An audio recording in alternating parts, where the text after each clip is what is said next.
Hey, how's it going YouTube? My name's Josh, and we have some new information regarding Armored Core 6. This is from a month-old Korean interview that flew under the radar and was just recently brought to light yesterday. A lot of this stuff we've already heard, but there's some new information definitely worth talking about. Also, we'll be going over something from the Famitsu article that's hands down one of the most controversial things to make it into Armored Core 6. This is something that once again flew under my radar, but also everyone else's, at least here on YouTube. So thanks for the commenters that pointed it out. And you can find all the relevant links in the description. Starting from the interview, overread weapons will not be making a return from Armored Core 5 and Verdict Day. These were huge weapons that took up both back weapon slots and were capable of one-shotting just about anything. The downside was you couldn't drop them on the ground after using them, and you could only use them for a limited time. And when you did use them, you had to wait a good minute to even get your energy back. Yamamura explains because of their one-shot potential, they don't fit in with the focus of the game's combat, where you're combining multiple weapons to, as the interview says, create your own combos. He uses the bomb dispenser in the original cinematic trailer as an example. Removing ultimate weapons makes sense. I just hope we see some weapon arms the next time we see some gameplay. I mean, the biggest thing I'll miss is just how cool they looked. Next, we get a good idea on how Armored Core is going to play. Not all missions are going to be difficult in Armored Core 6. Quote, there are enemies in the game that are less powerful than your Armored Core, and defeating them is part of the fun of Armored Core. However, we also understand that some people are looking for challenging boss battles and tactical action. Therefore, in terms of boss battles, we are preparing quite difficult bosses. What's said next is hard to make sense of, so on screen I'll post the Redditor's translation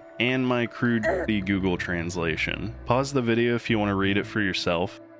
So in regards to bosses, it looks like there will be a few different ways to approach the fight, and it might be easier or more difficult depending on what parts you bolt on your mech. For example, if you're having issues fighting this boss that has these sweeping laser attacks, you can switch to a leg that has higher jumping power. In the previous games, reverse joints could jump higher and faster, making them a much better option for vertical movement. This would come at the cost, though, of slower horizontal movement. Quote, another strategy is to switch to a leg part that can use boosters. So in the previous games, tanks and hover legs even before that weren't able to equip their own boosters and relied solely on boosters that were built into them. This could be referring to that, or it could be pointing out some legs like tank legs won't have the ability to boost at all. I'm honestly going to hold off on speculation here, as this is a translated interview of an already translated interview. Quote, another tactic is to use a bazooka with good guidance to prevent the laser from firing. This could be a hint to what role our FCS will have in Armored Core 6. To remind anyone, the FCS is a part that determines at what distance and with how much flexibility you'll be able to target enemies with your different weapons. But what it sounds like here is you'll be able to target specific weak points on bosses and larger enemies, and this is something we haven't seen in the Armored Core series. Honestly, locking onto targets in Armored Core 4 was a bit janky, and I don't really want to go into detail with that, but yeah, we'll have to see how this looks. And keep in mind, once again, this is a translation of an already translated interview,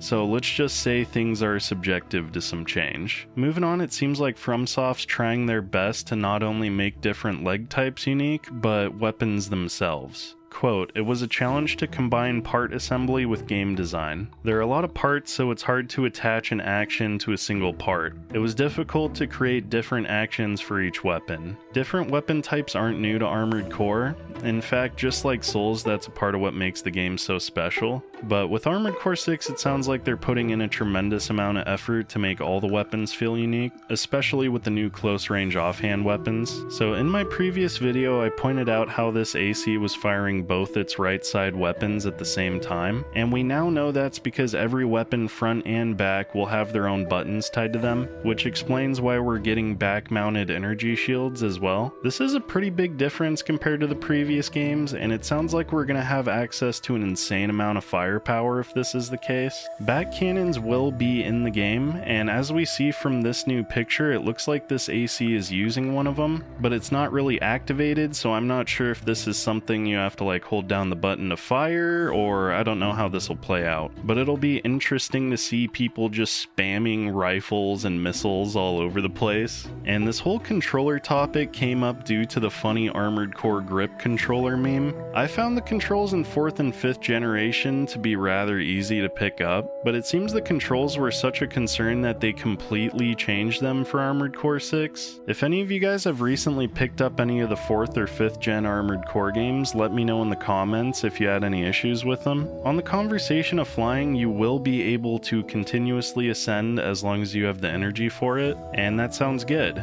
Now, how much energy we'll have to fly around, we don't really know. And will tank legs be able to fly? Once again, not a clue. And that was the meat and potatoes of the interview. They echoed things like Assault Boost having a major role when it comes to gameplay, and stuff I've mentioned in the previous video. But one big thing that came from this interview was all the pictures I've been showing throughout the video, featuring new parts and a lot of ACs using left-hand range weapons, something that we saw very little of in the gameplay trailer. But now that that's over, we can get into the most controversial feature making its way into Armored Core 6. In the Famitsu interview, Yamamura was asked if there's a health recovery mechanic. Yamamura responds with this: "A repair kit that covers AP during missions is standard equipment. It's a simple healing item that can be used up to 3 times, but it adds a risk control gameplay. In other words, depending on the situation and the opponent, even if there are 60% of APs left, it is not necessarily a safe zone." So AP stands for armored points, which works exactly the same way as a health bar. He says this item is a piece of standard equipment, so you're most likely going to have this on every mission. Man, FromSoft's really pushing it when they say this game isn't going to be a Souls-like. Obviously there will be longer missions, so maybe this is the result of that.